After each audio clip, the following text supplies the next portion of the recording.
ვინაიდან 26 ოქტომბერი იყო გუშინ და ასე გამოხატა ჩვენმა მოქალაქეებმა საკუთარი დამოკიდებულება შარშანდელი 26 ოქტომბრის და მომავლის მიმართაც.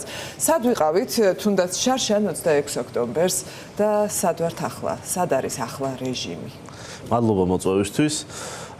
ამ ერთმა წელმა გვაჩვენა მთავარი რამ საქართველოს საზოგადოება აღარ აპირებს გადაფურცლოს 26 ოქტომბრის ფურცელი ისე რომ ბიძინა ივანიშვილი დატოვოს ხელისუფლებაში. ეს არის მნიშვნელოვანია. თუ აქამდე ბიძინა ივანიშვილი ახერხებდა 20 ივნისს მაგალითად 2018 წელს ან პროპორციულის გადაგდებას მაგალითად ზაზა სარალიძის ამბავს ყველა იმ დიდ პროტესტს რომელსაც საზოგადოება გამოხატავდა ხოლმე რაღაცნაირად გადააფურცლინებდა მე ამ საზოგადოებას ისე რომ უკან აღარ ბრუნდებოდით იმ გვერდზე რომელიც სინამდვილეში არ იყო გარკვეული ხო როგორ დამთავრდა ქართულ საზოგადოებაში სამართლიანობა არ იყო აღდგენილი რაც მთავარია ხო საყოველთაო აღქმითაც კი 26 ოქტომბერის გაყალბებული საპარლამენტო არჩევნები იქცა იმ ფურცელად რომელსაც ის ვეღარ შლის ვეღარ ფურცლავს იმ ადგილს ვინაიდან აი ეს არის მომენტი როდესაც ქართულმა საზოგადოებამ თქვა რომ მას აღარ უნდა მიიღოს მონაწილეობა იმიტაციაში ფურცელზე უკვე სრული დიქტატურაა იმიტაციაში იმისა რომ ყველაფერი თითქოს კარგადაა და ამის პირველი გამოხატულება იყო რა თქმა უნდა პოლიტიკური პარტიების საქციელი რომელთაც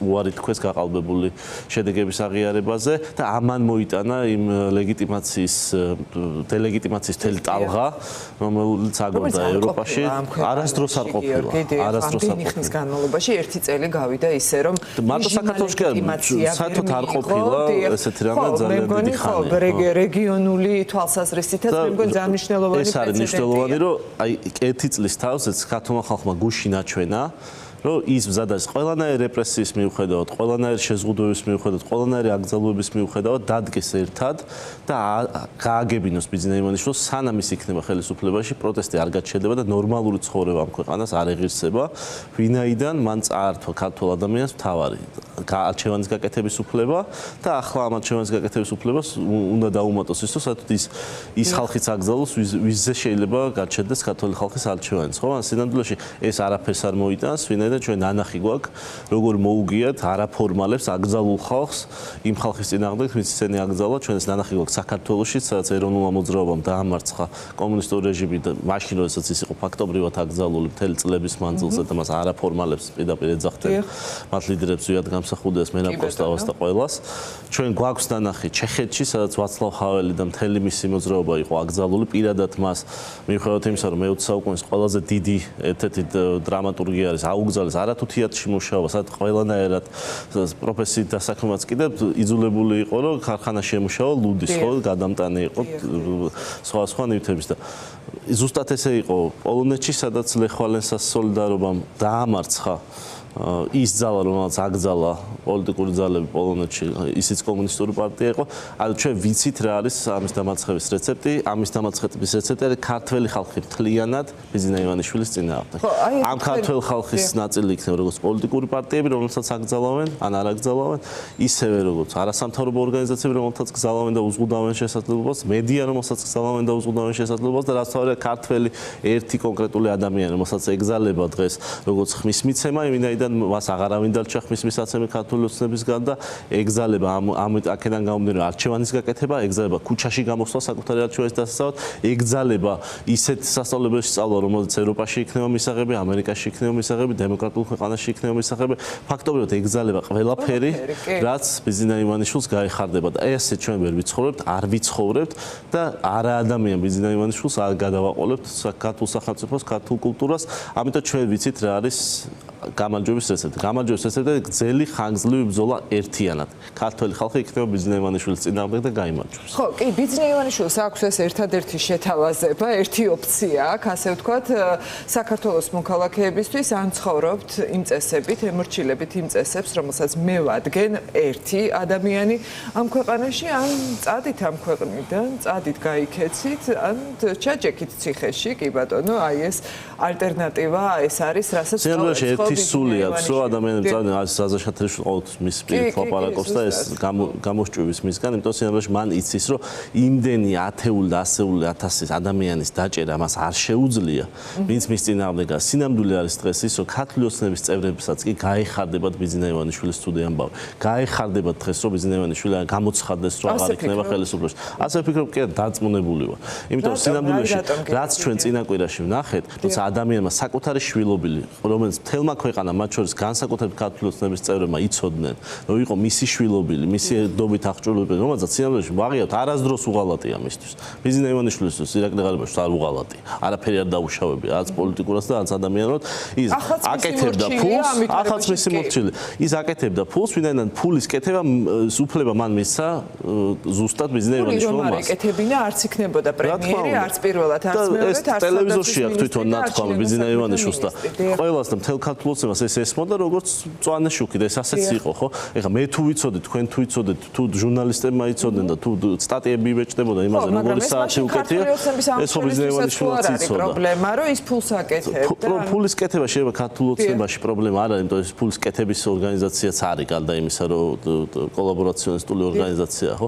სინამდვილეში პრობლემა არის ის, რომ აღარ ვიცით ჩვენ რა არის კრიტერიუმი, რომლის მიხედვითაც ბიძინა ივანიშვილი არ გადაეკიდება საკუთარ გუნდის წევრებს. ან თუ ირაკლი ღარიბაშვილი არ ჯდება კრიტერიუმში ბიძინა ივანიშვილისთვის, მაშინ ვინ ჯდება? იმიტომ რომ ბიძინა ივანიშვილისთვის უფრო მლიქნელი, უფრო ერთგული კაცი, როგორც ირაკლი ღარიბაშვილია, ფაქტობრივად წარმოუდგენელია, ხო? და ის ფულიც ხო იმიტომ აკეთა, რომ ამის უფლება მისცეს. იმიტომ რომ შავსავარაში შეიძლება, ხო, რა თქმა უნდა. და აი დააწმუნებოდა დღეს ახლა თქვენ წარმოგიდგენთ, რამდენ ადამიანს აკეთებინა ირაკლი ღარიბაშვილმა ფული. ეხლა მე არ მჯერა, რომ იმ ხალხს დღეს ღამე მშვიდად ძინავს. იმიტომ რომ უკვე ვეღარ გაიგებს ეს ადამიანი, ეს ზოგადად ადამიანი დღეს იგინა ქართულ ოცნებაში, იგინა საქართველოში ბიძინა ივანიშვილის ხვალდილას რა წამოუვლის და ვისი რაზე ნახავს ის მას, რომელ ადამიანს რამდენს მოსთხოვს და რომელი სიზმარი ვიზე აეჭვიანებს, ამას ხო ვეღარ გაიგებს და ეხლა ეს ლილუაშვილი იქნება დღეს, ღარიბაშვილი იქნება ხვალ, რატო არ იქნება კობახიძეზე ეგ? რომელ კრიტერიუმში არ ჩაერთება? აქედან გამომდინარე, მე მგონია რომ დღეს არის ვითარება პირველად მთელი ამ წლების მანძილზე, როდესაც ყველას ერს, ბერს და ქართული ოცნების წარმომადგენლს და ოპოზიციის წარმომადგენლს ერთნაირად გაეხარდება ბიძინა ივანიშვილის წასვლა ხელისუფლებიდან. უბრალოდ ჩვენ უნდა ვცადოთ ეხლა ეს, რომ ამ ადამიანების ეს პასიური სიხარული შეიძლება გადავქმნათ კიდევ უფრო აქტიურ ჩართულობად ამ დიდ საპროტესტო მოძრაობაში, რომელიც ერთი წელია მიმდინარეობს და რომელთაც მე მგონი ძალიან საამაყოდ შეასრულა გუშინ ერთი წელი და მე ვფიქრობ გუშინდელი დღე იყო განსაკუთრებით საშიში ბიძინა ივანიშვილისთვის, იმიტომ რომ ეს არ იყო იმ ადამიანთა ერთობა, რომელსაც რამის ეშინია, ეს არ იყო იმ ადამიანთა ერთობა, რომელსაც ბავშვური იმედი აქვს, რომ დღეს გამოვა და ხვალ ეს აღარ მოუწევს. პირიქით ეს იყო ძალიან მომზადებული, სიმტკიცით სავსე ადამიანების ერთობა, რომელიც მზად არის იბრძოლოს იქამდე, სანამ ბიძინა ივანიშვილი იქნება ხელისუფლებაში და სწორედ ეს არის, ისიც უნდა ეშინოდეს სპოროტებას, ეს არის ისიც უნდა ეშინოდეს ბიძინა ივანიშვილს, იმიტომ რომ როგორც ვეფხისტყაოსანშია, ჩვენი არსება გრძელია, ჩვენ ვიბრძოლებთ იქამდე, სანამ არ იქნება გამარჯვება, იმიტომ რომ ჩვენ ვიცით, როგორ არა ადამიანობას უპირისპირდება. კი, და ეს პერიოდი რთულია, რთულად მიდის, რაღაცა არის სხვადასხვა ტიპის ეპიზოდები, ზოგჯერ გრძნობთ, რომ აი ბიძინა ივანიშვილის რეჟიმი უფრო დასუსტდა, ზოგჯერ თითქოს რაღაცნაირად გვერევა და ჩვენ უფრო სუსტად გრძნობთ თავს, მაგრამ აი ეს რაც თქვენ ახლა აღწერეთ, თუნდაც აი ვაცლავ ჰაველი იქნება ლეხვალენსა, გამსახურდია, კოსტავა თუ ასე შემდეგ, რაღაც ერთგვარად განსაკუთრებით მას შემდეგ, რაც ივანიშვილის საკონსტიტუციო სასამართლო გამოიტანს ალბათ იმ გადაწყვეტილებას მიუხედავად იმისა, რომ აი ჩვენი სტუმარიც ამბობდა, რომ უბრალოდ კონსტიტუციაში მუხლს ვერ იპოვია, რას უნდა დაეყრდნოდა, მაგრამ რაღაცას მოიფიქრებენ და ამას გამოიტანს, აი თითქოს პროცესი რაღაც დისიდენტურ მოძრაობას ემსგავსება, ხო, რაღაც სხვა ეტაპზე გადადის, სხვა რეალობის წინაშე ვდგებით ყველა, მოქალაქეებიც, პოლიტიკური პარტიებიც, პოლიტიკოსებიც და სამოქალაქო საზოგადოებაც, ხო? რამდენად მზად არის დღეს აი ამგვარი ეტაპისთვის, რამდენად მზად ხდება აი პოლიტიკური კლასი, მაგალითად თქვენ როგორც პოლიტიკოს გეკითხებით და გაუნდაქნა პირველად საქართველოში პოლიტიკურ კლასში გაჩნდა სივრცე, სადაც ადამიანებმა უარი თქვეს ბიძინა ივანიშვილთან ყოველგვარ თანამშრომლობაზე, რა საფუძვლითაც არ უნდა ყოფილიყო ეს, მათ შორის აი ფაქტობრივად ტყვეებით ვაჭრობის საფუძვლითაც კი არავინ შევიდა პარლამენტში, ხო? გადდა კახარეს პარტიის, რომელიც უბრალოდ გახდა რაღაც ქართული ოცნების დანამატი და უბრალოდ ქართულ ოცნებას მეტი დეპუტატი ყავს და არაფერი არ შეცვალა, ერთი კვირა ეს გადაწყვეტილება ვიცით და არაფერი შეიცვალა. ხო, აც ვინმესგან ლეგიტიმაცია მოყვა ამ შენობისა, რომელიც სინამდვილეში უბრალოდ ნოტარიუსის ფუნქციას ასრულებდა მთელი ეს 13 წელი და თავს მოვიტყუებთ, არასდროს არ ყოფილა ბიზნესმენის პირობაში პარლამენტი ქმედითი ორგანო, იქ არც ერთი კანონი არ გახილულა სერიოზულად და არც ერთი ოპოზიციური ინიციატივა არასდროს არ გაუთვალისწინებია მთავრობას და ეხლა საერთოდ რაღაცა ღალატის დამაკანონებელ ინსტიტუტად აქცია, რომელიც კიდევ კარგი რომ თვითმარქვია ინსტიტუტია და ქართული ხალხი ამას ემიჯნება და არ აღიარებს. თუმცა რაღაცნაირ ფურცლად მაინც დარჩება საქართველოს ისტორიაში რაღაც სამარცხვინო ფურცლად და მე ვფიქრობ აი ეს არის მნიშვნელოვანი რომ ჩვენ გავაჩინეთ ქართულ პოლიტიკაში დისკურსი, როდესაც ადამიანები უარს ამბობენ თანამშრომლობაზე ბოროტებასთან, უარს ამბობენ თანამშრომლობაზე ღალატთან, ამიტომ ნიკა მელია, ნიკა გვარამია, ზურა ჯაფარიძე, ელენე ხოშტარია, გიორგი ვაშა, ბევრი სხვა ადამიანი დღეს ციხეში ზის და ჩვენ შევქმნით მაგალითი იმისა, რომ აი ამ იმიტაციას თითქოს დღეს ყველაფერი კარგად არის და თითქოს პოლიტიკური პროცესი სადმე მიმდინარეობს ბიძინა ივანიშვილის სახლის გარდა აღარ მივიღებთ. და ეხლა რაც არ უნდა დაწეროს ბიძინა ივანიშვილმა ქაღალდზე, როგორც დაწერა საპარლამენტო შედეგები და არ ვაღიარეთ და არ შევედით, მიუხედავად იმისა, რომ ის ფულს კვირდებოდა, უსაფრთხოებას კვირდებოდა, ბევრი სხვა რაღაცას კვირდებოდა, ხო? მაინც არ წამოვეგეთ ამ ანკესზე. ეხლაც რა თქმა უნდა, ისევე შევხვდებით ისეთივე სიმტკიცეც, როგორც აქამდე, ჩვენთვის მნიშვნელობა არ აქვს, რას გამოსცემს საკონსტიტუციო სასამართლო, რომელიც პირდაპირ ეკუთვნის ბიძინა ივანიშვილს. ხო, ბიძინა ივანიშვილის, რა ვიცი, ეზოდან რა ფურცელს გამოიტანენ, ჩვენ ეს არ გვაინტერესებს. ჩვენ იქამდე სანამ შეგვეძლება, იქამდე სანამ ფიზიკურად ძლიერები ვართ, ვილაპარაკებთ იმაზე, რაც სიმართლეა, ვამხელთ იმას, რაც ტყუილია და ზუსტად იმას ვეტყვით ქართულ ხალხს, რასაც ყოველთვის ვეუბნებოდით ბოლო 1 წლის მანძილზე. ვიქნებით ერთად, მტკიცეთ და გავიმარჯვებთ, იმიტომ რომ ქართველი ხალხი არ არის ბიძინა ივანიშვილის სათამაშო. და ვერ იქნება ვერასდროს და როგორც არ უნდა მას ეს ასეთმა რეჟიმა, გიორგი, ეს სულ ამას ვამბობთ ხოლმე და ხან ვამბობთ, რომ ეს ხანგრძლივი ბრძოლა და გასაგებია, ხედავთ კიდევაც, ხო, 1 წელია, როგორც მინიმუმ უკვე მიდის ეს ბრძოლა. ხან ვამბობთ, რომ აი ცოტაც დარჩა და დიდი ხანი ვეღარ გაძლებს რეჟიმი, მაგრამ აი ამ ვითარებაში, როცა ჩვენ ვამბობთ, რომ მართლა უპრეცედენტო კრიზისია შექმნილი ქვეყანაში 1 წლის განმავლობაში, ვერ მიიღო ლეგიტიმაცია ვერანაირად, ვერც პროტესტი ჩააქრო და ჩაკლა, რაც ძალიან უნდოდა და ახლა პარტიების აკრძალვითაც ვერ მიაღწევს იმ მიზანს, რომ ადამიანები აკრძალოს და ადამიანები გააქროს, ხო და არც 800,000 მოქალაქე არ გაიქცევა ამ ქვეყნიდან და მარტო ბიძინა ივანიშვილი და მისი 20 კაციანი შეიყვარებს, ახლა ფურცელი დაიბეჭდება, ეს არ მოხდება. აი ასე იქნება, მაგრამ აი როდემდე ძლებს ასეთი რეჟიმი? აი ჩვენ შეგვიძლია კარგად გავიხსენოთ, თუნდაც ჩვენი ისტორიის მაგალითად, ჩვენ ბევრად უფრო მალე მოვახერხებთ ამის დამარცხებას, ვიდრე ჩვენმა წინაპრებმა, ჩვენმა ოჯახის წევრებმა მოახერხეს ძალიან ასე თუ ისე დიდი ხნის წინ, ხო, 30-20 წლის წინ, 3 წელიწადზე მეტი დაჭირდა ეროვნულ მოძრაობას, რომ ის რეჟიმი დაემარცხებინა და ამ ეროვნულ მოძრაობის დროს ჩვენ გვახსოვს ნოემბრის დიდი აქციები, ჩვენ გვახსოვს 9 აპრილი, ჩვენ გვახსოვს ბოიკოტი მერე იმ არჩევნების, რომელიც მოახვია მაშინმა თითქოს მაშინმა კომუნისტურმა რეჟიმმა თავს საზოგადოებას, მაგრამ უარყო საზოგადოებამ, როგორც ეს არჩევნები უარყო და ამან მოიტანა მერე ძალიან დიდი ცვლილება, ხო? ჩვენ გვახსოვს აი ეს ხანგრძლივი პერიოდი. იგივე შეგვიძლია ვთქვათ პოლონეთზე, იგივე შეგვიძლია ვთქვათ ჩეხეთზეც, რამდენიმე წელიწადი დასჭირდა ამ კამპანიის აგორებას, იგივე შეგვიძლია ვთქვათ გერმანიის გაერთიანების ხოლმე რამდენიმე წელიწადი დასჭირდა ამ კამპანიის აგორებას და იგივე შეგვიძლია ვთქვათ არაბულ გაზაფხულზე წლები მიდიოდა ბრძოლა, მაგრამ კონკრეტული რაღაც ფაქტის შემდეგ რეჟიმი დაემხო დღეებში. იმიტომ რომ ზუსტად ესე იყო, ხო, კონკრეტული ფაქტი, იმიტომ რომ ადამიანები დაიძრნენ ბერლინის კედლისკენ, ფაქტობრივად საათებში მოხდა იმ რეჟიმის დემონტაჟი. მაგრამ ეს წლები იბრძოდნენ ეს ადამიანები ამისთვის და მე აი კონკრეტული მომენტი დგება ყოველთვის ძალიან ერთბაშად და ყოველთვის ძალიან სწრაფად. ჩვენ რაც თავარია ეხლა რომ გავიხსენოთ 1 წლის წინ რა სიტუაცია გქონდა, ხო? ბიძინა ივანიშვილის ხელისუფლებაზე ირაკლი კობაღიძეც ხელს ართმევდა ყველა. ქონდა ევროკავშირიდან კანდიდატის სტატუსი და შეეძლო ამისგან გამოეცხო ის რაღაც ღრუბელი, თითქოს ევროკავშირში მართლა აპირებდა შესვლას ქართული ოცნება, ხო? მას ქონდა ყველანაირი გრანტი ევროკავშირისგან, მთელი დასავლური ინსტიტუტებიდან, შეეძლო აიღო ყველანაირი საერთაშორისო ვალები, ნახევარიც ვერ აიღო დღეს ბიუჯეტმა იმ ვალებისა, რომელიც გაწერილი იყო, ხო? და მას შეეძლო დახმარება ეთქო ყველა ხელისუფლებისთვის სტრატეგიული პარტნიორი იყო, როგორც ჩინეთს ისე აშშ და ასე შემდეგ, ხო? 1 წლის თავზე მას არ აღიარებს არავინ. მას ხელსაყრელს თითქმის არავინ გადადოს უზბეკეთისა და რამდენიმე ქვეყნისა. 24 საათი ახლა ევრონესტის ასამბლეაზეც რა განცხადებები ფინანსური რესურსი გადაიკეტება, ამის შესახებ უკვე მიღებულია გადაწყვეტილებები, მან დაკარგა პირადად მან ვიზა ლიბერალიზაცია უკვე აღიარა რომ უწევს ვიზის აღება და ამის შესაძლებლობას აღარ ექნება მალე.